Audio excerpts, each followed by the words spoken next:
god dang spider webs growing in here. Alright, so I'm gonna clean these up. Let's just see in about a week or so how they look.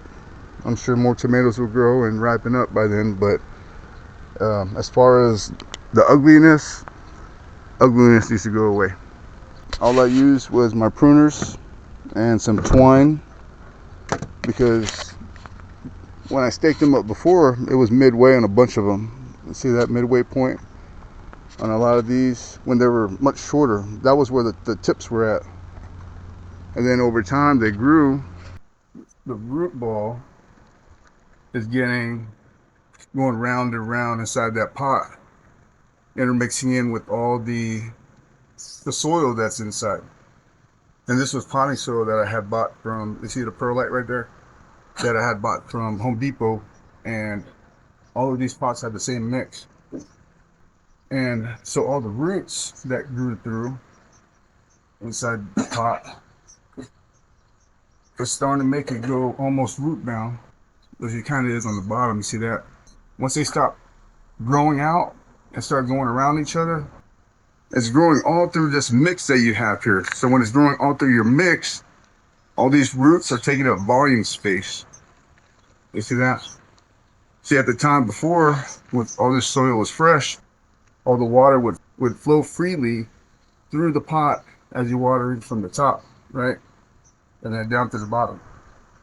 But what's happening now, that they're root bound, is when you water, yeah, you're going through some of the soil, maybe like the first upper half of it, but what you're not doing is allowing it to completely soak up through your pot, because these roots are root bound. So when you water, that water's going to fill up, but also start draining down this way, off the sides of inside the pot, and then out the bottom, because it's not penetrating through your soil here, because it's not porous anymore.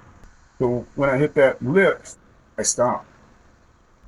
And when it's draining through, I'm hoping it's penetrating through the soil as it's going through this pot, but because it's going so fast, the water is running off the sides because of the volume space in here. And I can tell that it's dry still. Like, look, if I'm digging from the bottom, look at the inside, how dry it still looks. Yes, I'm sacrificing this tomato tree for you.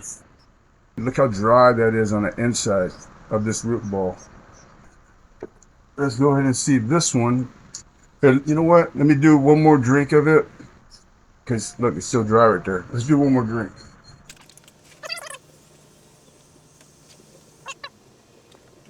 Let it drain. All that water flowing so fast, and with gravity, it's just soaking it up even faster, right? So even if you stop seeing those drips, gravity is still pulling all the moisture from that soil down into the ground.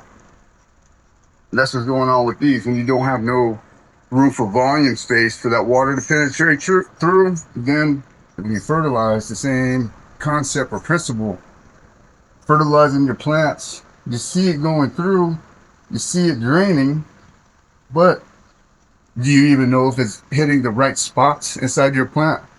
Well, let's check it out. So this one was inside the pot, and this one I gave two drinking the water. See how dry that is? As I'm peeling it away, you see all that dryness? See how dry that is? I gave it 2 drinkings of water, but because of the roots and how root bound these things are now, the soil is not getting properly hydrated or fertilized. Look at the space that we're losing.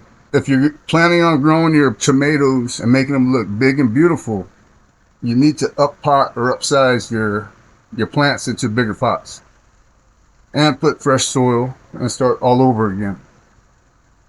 And I guarantee you it'll start looking more pretty, like it should be. Not like these right here. But I love these wands though. I love the fact that they're so long, right? Long and I can reach to certain areas if I have to. All right, guys.